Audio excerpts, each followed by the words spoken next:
Hello students, आज की class में हम लोग कुछ मल्टीपल चॉइस क्वेश्चंस को देखने वाले हैं। क्वेश्चन नंबर 1 से देखिए, कर let function F R to R be defined as F x equal to X का power 4, choose the correct answer. इसमें से करेक्ट आंसर चूज करना था। 1 1 2 की ही ना बात कर रहा है। तो चलिए, फंक्शन एफ जो है रियल टू रियल कैसे डिफाइन है, एफ एक्स इक्वल टू में एक्स का पावर 4 से। तो मैं इस फंक्शन के 1 1 के लिए अगर बात करूंगा तो लेना होगा कि लेट एफ एक्स वन जो है ना इक्वल है एफ एक्स टू के for all X one X two belongs to domain of the function. तो फंक्शन में एक्स वन रखूंगा तो आ जाएगा एक्स वन का पावर 4 और एक्स टू रखने पे एक्स टू का पावर 4। रियल नंबर के लिए अगर एक्स वन का पावर 4 एक्स टू के पावर 4 के इक्वल है तो जो नहीं है कि एक्स वन एक्स टू के इक्वल होगा। क्यों? क्योंकि जैसे -1 का पावर 4 और +1 का पावर 4 इक्वल होगा, लेकिन -1 + 1 के इक्वल नहीं ना होगा। Therefore function F is not 1 1। ये फंक्शन 1 1 तो नहीं है। अच्छा, अब अनटू भी चेक कर लेते हैं। अनटू के लिए तो लेट y इक्वल टू में एफ एक्स, दैट मीन्स यहाँ से हो जाएगा y equal to F X का वैल्यू क्या है, x का पावर 4। तो यहाँ से x का वैल्यू क्या आ जाएगा, यहाँ आ जाएगा 4th रूट ऑफ, या y का पावर 1/4 भी लिख सकते हैं। तो मैं x के वैल्यू की बात करूँ तो x का वैल्यू रियल नंबर होगा when y belongs to, real में अगर मान लीजिए कोई निगेटिव नंबर आ जाता है, तो अगर मैं यहाँ पे जैसे मान लीजिए -1 रखूँ तो -1 का पावर 1/4 वो रियल होगा ही नहीं। ठीक है, तो निगेटिव में अगर मैं रखूँगा तो उन सभी एलिमेंट के लिए प्री इमेज नहीं मिलेगा। यानी कहने का मतलब कि function F R to R पे डिफाइन था और एफ एक्स इक्वल टू में एक्स का पावर 4 था। तो मैं यहाँ पे एक्स के हर एक एक्स की जगह कोई भी मैं रियल रखूँगा, इसका वैल्यू हमेशा पॉजिटिव आएगा, निगेटिव तो आएगा नहीं। तो इसके को डोमेन आर में निगेटिव वाले भी तो रियल नंबर है, उन सभी का प्री इमेज मिलेगा, इसके डोमेन में नहीं मिलेगा। लिख सकते हैं कि for some element of codomain having no pre-image in its domain, therefore function f is not unto। तो फंक्शन f unto नहीं है, यानी कि फंक्शन f 1 1 भी नहीं है और unto भी नहीं है। तो ऑप्शन के अकॉर्डिंग देखिए यहाँ पे f is neither 1 1 nor unto, यानी कि डी नंबर आंसर हो जाएगा। नेक्स्ट क्वेश्चन देखिए 2 नंबर, let function F R to R defined as F x equal to 3x, choose the correct answer. इसमें से 1 1 और 2 की बात कर रहा है। Function F R to R कैसे डिफाइन है जी, तो R to R F x equal to में डिफाइन है 3x से। चलिए, तो अगर हम लोग यहाँ पे पहले इसके 1 1 की बात कर लेते हैं तो लेट एफ एक्स वन जो है ना एफ एक्स टू के इक्वल है, और यहाँ x1 x2 किससे बिलोंग करेगा, तो फंक्शन के डोमेन से, तो डोमेन है आर। तो फंक्शन में रखूंगा तो हो जाएगा 3x1 का वैल्यू 3x2 के इक्वल। तो यहाँ पे रियल नंबर के लिए x1 भी x2 के इक्वल हो जाएगा कि नहीं, बिल्कुल हो जाएगा। Therefore function f is 1 1, function f 1 1 हो गया। चलिए, अब इसके अनटू की बात कर लेते हैं। तो यहाँ ले लेंगे लेट y इक्वल टू में F x, that means y equal to में एफ एक्स का वैल्यू 3x है ना, तो यहाँ से x का वैल्यू y/3 हो जाएगा। तो x का वैल्यू क्या यहाँ बिलोंग करेगा रियल नंबर से, when y belongs to r। अगर मैं y की जगह कोई भी रियल रखूंगा तो x का वैल्यू क्या आएगा, रियल ही आएगा। तो लिख सकते हैं कि every element of codomain R having pre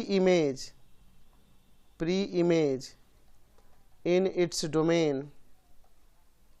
are under function f, therefore function f is unto। तो फंक्शन f 1 1 भी हो गया और unto भी हो गया, यानी बाइजेक्टिव फंक्शन हो गया। तो हमें चेक करना है, तो 1 1 unto होगा तो हाँ ये 1 1 भी है और unto भी है। नेक्स्ट क्वेश्चन देखिए 3rd number, the function f जो कि नेचुरल टू नेचुरल डिफाइन है, n क्या है यहाँ पे, सेट ऑफ नेचुरल नंबर है, defined by F N equal to में 2n प्लस का 3, और यहाँ जो स्मॉल n देख रहे हैं यह बिलोंग करेगा इसके डोमेन से। ठीक है, तो यह एक फंक्शन दिया है नेचुरल टू नेचुरल। तो यहाँ चेक करना है इंजेक्टिव और सर्जेक्टिव के लिए कह रहा है। तो चलिए इंजेक्टिव सर्जेक्टिव पहले हम लोग यहाँ चेक करते हैं, यानी 1 1 और 2 की बात कर रहे हैं, इंजेक्टिव की बात करेंगे। लेट यहाँ fn1 इक्वल है fn2 के for all n1 n2 belongs to domain of the function. Function रखेंगे तो हो जाएगा 2n1 प्लस का 3 इक्वल टू 2n2 प्लस का 3, 3 से 3 कैंसिल, 2n1 2n2 के इक्वल है, दैट मीन्स 2 से 2 कैंसिल, n1 n2 के इक्वल आ जाएगा कि नहीं। Therefore function f is injective. Function f क्या हो जाएगा यहाँ पे, इंजेक्टिव हो जाएगा। तो इंजेक्टिव हो जाएगा। अच्छा, अब इसके बाद हम लोग सर्जेक्टिव की बात कर लेते हैं।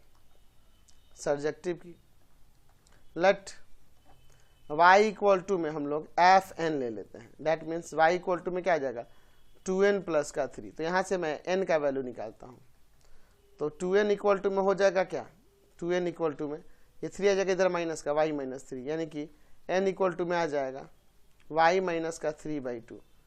क्या यह नेचुरल नंबर होगा n when y belongs to, अगर मैं y की जगह पे यहाँ पे रख दूँ नेचुरल नंबर, मान लीजिए मैं यहाँ पर नेचुरल नंबर रख सकता हूँ ना, तो नेचुरल नंबर सपोज कीजिए यहाँ पे मैं 1 रखता हूँ, तो 1 रखने पे 1 में से 3 गया -2 कट के -1 आएगा, जो कि नेचुरल नंबर नहीं है। 2 रखने पे भी नहीं आएगा, 3 रखने पे 0 आ जाएगा, 4 रखने पे भी नहीं आएगा, 5 रखने पे 1 आ जाएगा, 6 रखने पे नहीं, ऐसे बहुत सारे वैल्यू मिलेंगे जिसको रखने पे ये नेचुरल नंबर से बिलोंग नहीं करेगा। तो लिख सकते हैं कि for some elements of codomain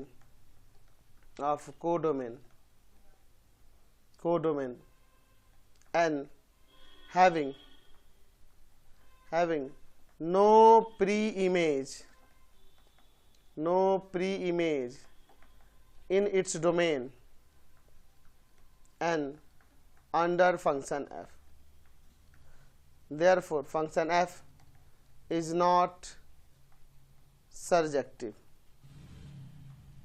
ये सर्जेक्टिव नहीं होगा, यानी कि इंजेक्टिव होगा और सर्जेक्टिव नहीं होगा। तो ऑप्शन के अकॉर्डिंग देखिए, इंजेक्टिव होगा लेकिन सर्जेक्टिव नहीं होगा, तो नॉट सर्जेक्टिव भी हो सकता है और इंजेक्टिव होगा, यानी कि बी और सी दोनों ऑप्शन हो जाए। नेक्स्ट क्वेश्चन देखिए 4 number, let R be the set of real number if R f जो है आर टू आर पे defined by f x equal to d to the power of x, then f is कैसा होगा 1 1 2 injective surjective ही ना check करना। चलिए देखते हैं, f R to R F x equal to में डिफाइन है e to the power x, और ये आर क्या है सेट ऑफ रियल नंबर है। तो चलिए सबसे पहले इंजेक्टिव यानी कि 1 1 की बात कर लेते हैं, इंजेक्टिव की। तो अगर मैं इंजेक्टिव की बात करूंगा यहाँ पे ले सकते हैं, लेट एफ x1 जो है ना इक्वल है एफ x2 के, और for all x1 x2 belongs to domain of the function. Function रखेंगे तो हो जाएगा E to the power x1 equal to में ई टू द पावर x2, तो बेस इक्वल पावर इक्वल हो जाएगा, यानी x1 इक्वल टू में x2, therefore function f is 1 1, यानी कि इंजेक्टिव। तो फंक्शन f जो हो गया इंजेक्टिव हो गया। अब हम लोग इसके सर्जेक्टिव की बात करते हैं। तो अगर मैं सर्जेक्टिव की बात करूँ तो यहाँ ले लूँगा लेट y इक्वल टू में F x, that means y equal to में ई टू द पावर x। तो यहाँ से x का वैल्यू क्या आएगा, ये आके इधर लॉग हो जाएगा, तो x इक्वल टू में लिख देते हैं लॉग बेस ई में और यहाँ y। तो क्या यह बिलोंग करेगा रियल नंबर से when y belongs to real में निगेटिव रियल नंबर के लिए इसका वैल्यू कभी भी रियल होगा ही नहीं। तो यहाँ पर लिख सकते हैं कि for some elements of codomain having no pre-image in its domain, है ना जी, pre-image in its domain under function f, therefore function f is not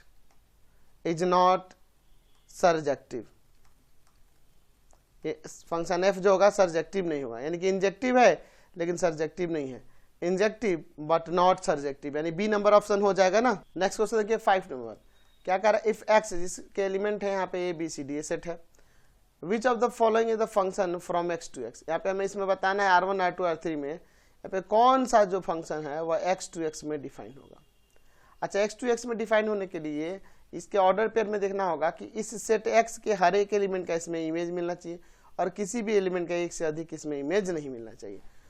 तो फर्स्ट नंबर देखते हैं, देखिए एलिमेंट यहाँ a है, b है, c है, फिर दोबारा a हो जा रहा है, है ना।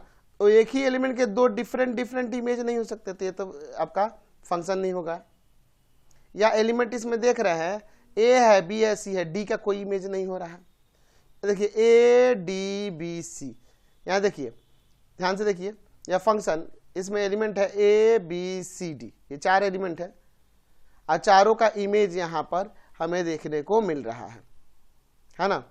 सेम इमेज हो जाएगा, उससे कोई फर्क नहीं पड़ेगा, लेकिन ए बी सी डी चारों का है ना जी। तो ये फंक्शन आपका दिख रहा है और ये एक्चुअल में देख लीजिए, ये एक्स टू एक्स में फंक्शन दिख रहा है। अच्छा इसको देख लेते हैं, ए है, बी है, सी है और फिर दोबारा बी हो जा रहा है, तो ये भी फंक्शन नहीं होगा। ए है, बी है, सी है और फिर सी हो जा रहा है, तो ये सी रिपीट, एक ही एलिमेंट के दो डिफरेंट इमेज पॉसिबल नहीं है, तो यही आपका बी नंबर हो जाएगा ना। क्वेश्चन 6 देखिए, लेट ए सेट इसमें एलिमेंट है P Q R S and B set इसमें एलिमेंट है 1 2 3, which of the following relation from A to B not a function. अच्छा रिलेशन कौन है ए से बी में, फंक्शन नहीं हो। अच्छा देखिए रिलेशन हो लेकिन फंक्शन नहीं हो, तो अगर ए टू बी में फंक्शन देखना है तो वो हमें ए टू बी में सॉरी रिलेशन देखना है ए से बी में, तो हमें बस यही देखना होगा कि वो ए और बी के कार्टेशियन प्रोडक्ट का सबसेट है कि नहीं। तो उसमें सब कार्टेशियन प्रोडक्ट में सब एलिमेंट क्या आना चाहिए, P1 P2 P3, ठीक है, Q1 Q2 Q3 है ना, फिर R1 R2 R3, फिर उसके बाद S है ना, S1 S2 S3। तो सिर्फ हमें देखना होगा कि इसका सबसेट अगर हो वो रिलेशन, तो रिलेशन हो जाएगा, ठीक है। तो देखिए यहां पर P1 इसमें है, Q2 है, R1 है और S2 है, तो ये तो आपका रिलेशन है, ठीक है, लेकिन फंक्शन नहीं होना चाहिए। तो फंक्शन नहीं होने के लिए आपको पता है कि सेट ए से बी में फंक्शन होने के लिए आपके इसके हर एक एलिमेंट का इसमें इमेज मिलना चाहिए और एक ही एलिमेंट का एक से अधिक इमेज नहीं होना चाहिए। तो इसमें देखिए P है, Q है, R है और S है, देख रहे हैं P Q R और S है, तो इसमें चारों एलिमेंट है और हर एक का इमेज यहां दिख रहा है, तो ये तो फंक्शन भी हो जाएगा और रिलेशन भी हो जाएगा। तो कह रहा है रिलेशन होना चाहिए लेकिन फंक्शन नहीं होना चाहिए। चलिए अगला देखते हैं, P1 Q1 R1 और S1, तो देखिए P1 Q1 R1 और S1 ये चारों हैं, तो ये तो रिलेशन है। अच्छा फंक्शन के लिए देखें तो इसमें हर एक एलिमेंट का इमेज इसमें नहीं मिलना चाहिए और एक ही एलिमेंट का एक से अधिक इमेज नहीं मिलना चाहिए, नहीं देखना होगा। तो देखिए P Q R सबका एलिमेंट का एक ही इमेज है 1, ये चलेगा, लेकिन किसी एक एलिमेंट का एक से अधिक इमेज नहीं होना चाहिए। तो ये भी फंक्शन और रिलेशन दोनों है। यहाँ देखिए P1 Q1 P2 और S3 ये सभी इसमें मिल रहे हैं, तो ये सबसेट है, तो ये आपका रिलेशन तो है। अच्छा फंक्शन की बात करें तो देखो P का इमेज 1 है, P का इमेज 2 है, तो एक ही एलिमेंट के दो डिफरेंट इमेज नहीं हो सकते हैं। तो यह जो फंक्शन है रिलेशन तो है, यह जो है यह फंक्शन नहीं है, यह सिर्फ रिलेशन है, यानी ये हो जाएगा आपका C नंबर। अगला देख लीजिए P2 Q2 Q3 R2 और S2 ये सब इसमें मिलेंगे, तो रिलेशन है। अच्छा फंक्शन की बात करें तो P Q R सभी एलिमेंट के इसमें इमेज मिल रहे हैं A to B में, ये फंक्शन भी हो जाएगा। तो यहाँ पे एक यही ऑप्शन C नंबर दिख रहा है जो रिलेशन है लेकिन फंक्शन नहीं है। नेक्स्ट क्वेश्चन देखिए, एसर्ट्स एंड रीजन वाले दिए है, द रिलेशन जिसके एलिमेंट ऑर्डर पे x y में है y square equal to x और x क्या है 0 से ग्रेटर है, रिप्रेजेंट अ फंक्शन, यह एक फंक्शन को रिप्रेजेंट कर रहा है। ये कह रहा है x y में रिलेशन क्या है कि x इक्वल है y के स्क्वायर के, x किसके इक्वल है y के स्क्वायर के, तो ये कह रहा है कि फंक्शन को रिप्रेजेंट कर रहा है। तो क्या ये फंक्शन को रिप्रेजेंट करेगा, तो देखो y स्क्वायर जब इक्वल है x के, तो यहाँ से y के वैल्यू की बात करेंगे तो plus minus root under x हो जाएगा। तो अगर इस फंक्शन में एक कोई एलिमेंट रखेंगे, जैसे मान लीजिए मैं फंक्शन यहाँ पे इसको देखूं तो इसे लिख सकता हूँ कि f(x) इक्वल टू में प्लस माइनस रूट x, ऐसे लिख सकते हैं। तो ये एक ही एलिमेंट के, जैसे मान लो इसमें 1 रखूंगा तो 1 रखने पे दो डिफरेंट इमेज मिलेंगे प्लस माइनस 1, तो 1 रखने पे एक बार +1 और एक बार -1 इसका इमेज मिलेगा। तो क्या ये फंक्शन का कंडीशन हो सकता है? नहीं, क्योंकि आपको पता है कि एक एलिमेंट का सिर्फ एक ही है ना यूनिक इमेज होने चाहिए। तो एक ही एलिमेंट के दो डिफरेंट इमेज नहीं है, तो ये फंक्शन नहीं है। यानी कि पहला असर्ट तो रॉन्ग है। कह रहा है यहाँ पे सेकंड रीजन में कि to every x is greater than 0 there corresponding two values of i। तो वही चीज यहाँ पे देखिए, हम लोग x अगर 0 से ग्रेटर कोई भी वैल्यू रख रहे हैं तो इसके दो करस्पॉन्डिंग वैल्यू यहाँ मिल रहे हैं। तो ये दूसरा रीजन तो सही है, लेकिन असर्ट जो है वो गलत है, यानी कि ऑप्शन नंबर डी हो जाएगा। नेक्स्ट क्वेश्चन देखिए, function if r denote the set of all real number then the function f जो रियल टू रियल डिफाइन है fx इक्वल टू में मोड ऑफ x। यहाँ 1 1 और 2 की बात करना है। तो देखिए, अगर मैं यहाँ 1 1 की बात करूंगा, चलूंगा लेट fx1 जो है ना fx2 के इक्वल है फॉर ऑल x1 और x2 belongs to domain of the function. तो अगर मैं इसमें रखूंगा x1 तो मोड ऑफ x1 हो जाएगा, इधर मोड ऑफ x2। तो अगर मैं इधर +1 रखूंगा, इधर -1, दोनों का वैल्यू प्लस का बनेगा, लेकिन वो -1 और +1 आपस में तो इक्वल नहीं होगा ना जी, यानी कि x1 x2 के इक्वल नहीं होगा। Therefore function f is not 1 1 नहीं होगा। तो 1 1 तो नहीं होगा। अब अनटू की बात कर लेते हैं। तो अगर अनटू की बात करेंगे तो यहाँ देखिए fx इक्वल टू में क्या दिया है, मोड ऑफ x। तो इस फंक्शन का रेंज क्या होगा? रेंज ऑफ द फंक्शन जो होगा वह इसका हमेशा पॉजिटिव वैल्यू ही आएगा, यानी कि 0 और 0 से ग्रेटर और इन्फिनाइट तक रहेगा, यही ना रहेगा। तो क्या यह सबसेट नहीं होगा इसके कोडोमेन का सबसेट है। तो अगर ये दोनों इक्वल होता तब ना, क्योंकि आप इस 0 टू इन्फिनाइट को छोड़ दो तो निगेटिव रियल नंबर के लिए कोई प्री इमेज इसके डोमेन में नहीं मिलेगा। यहाँ पे लिख सकते हैं कि for some elements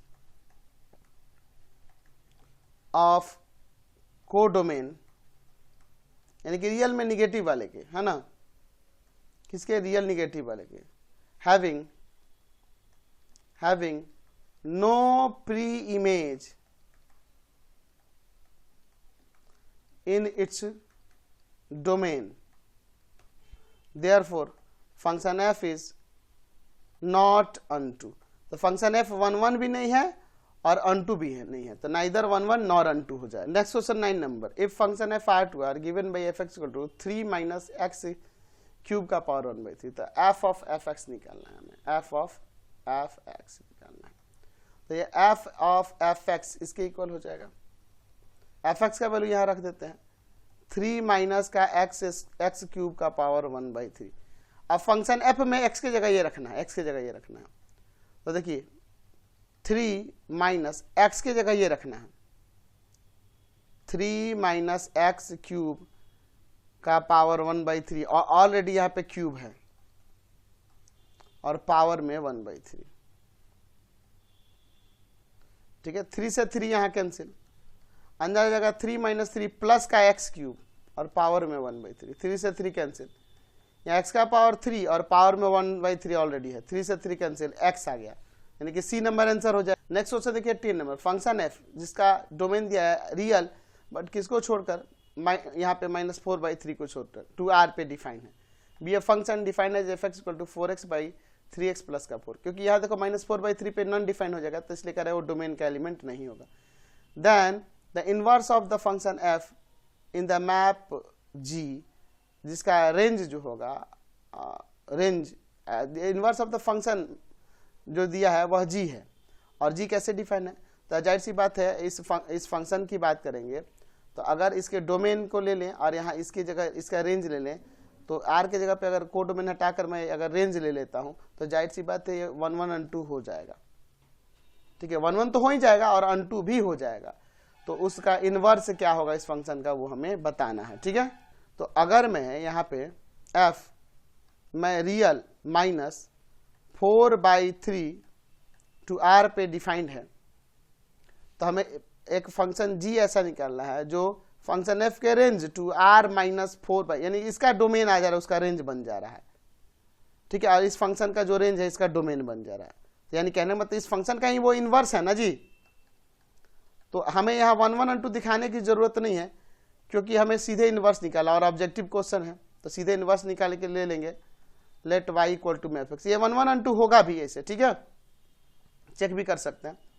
4x by 3x plus का 4 क्रॉस मल्टीप्लाई करते ये जाकर 2 मल्टीप्लाई करेगा तो कितना आ जाएगा जी, 3xy प्लस का 4y इक्वल टू में 4x, ठीक है, कोई दिक्कत नहीं है। अब इस xy वाले को उधर ले जाते हैं, x वाले को एक तरफ करने के लिए 4x माइनस का 3xy, यहाँ से x कॉमन हो जाएगा ना, 4y इक्वल टू में 4 माइनस का 3y और इंटू में x, x के साथ जो मल्टीप्लाई में वो डिवाइड में आएगा, that means x equal to में हो जाएगा 4y बाई में 4 माइनस का 3y, ये हो जाएगा। देयरफॉर जी वाई जो था, जी वाई जो range of f to r minus कितना था जी, -4/3 -4/3 पे जो डिफाइन था वो क्या हो जाएगा जी, वो जी वाई क्या हो जाएगा, यही वो फंक्शन हो जाएगा 4y बाई में 4 माइनस का 3y, 4y बाई में 4 माइनस का 3y, 4y बाई में 4 माइनस का 3y, यही ना हो जाएगा, बी नंबर हो जाएगा यहाँ पे, समझ गए।